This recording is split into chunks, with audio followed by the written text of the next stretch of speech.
And that's when my wife's phone rang, and I promise your heart probably sinks and falls to feet. It's only been an hour. What the hell are the phoning us? What the hell's wrong?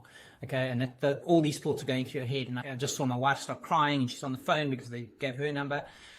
Anyway, what it turned out is the surgeon had walked out of the surgery to phone us to let us know, as they put in the scope, they found the bleed in her stomach.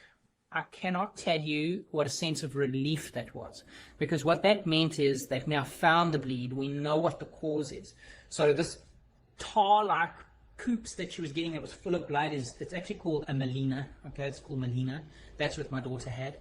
And it also meant that because they found this bleed in her stomach, it's not a MECL, so it's not a deviation of the small intestine, which didn't need the surgery or anything like that. It actually turned out that it was an ulcer in her stomach that was the bleed. So they're able to stop the bleed so that the bleeding would stop, and then her hemoglobin would stop dropping. They were able to just check from the scopes from the top end and the bottom end that this was the only bleed, and that the whole surgical team and everything was confident this is what the cause was, or the actual root causes. We had to see what caused the actual ulcer and what caused the bleed in the beginning.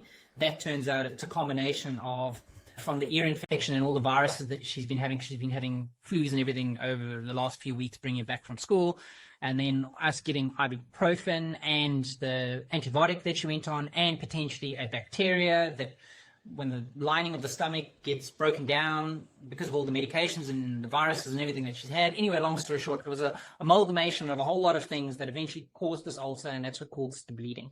It's just so coincidental that it all happened when we put her on this antibiotic, but I guess that's why all of this stuff all came together for the worst.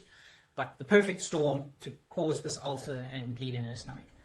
But the good thing was this doctor had been, and this is just another point I'm trying to make. She cared enough about our mental well-being and knew how important it was to us and how worried we were that she walked out of the surgery to pick up her phone, to phone us personally, to tell us, we don't have to do the surgery, we don't have to go that far, we found it with the scopes, we're not going to be surgically cutting your daughter open, which she knew was our biggest worry.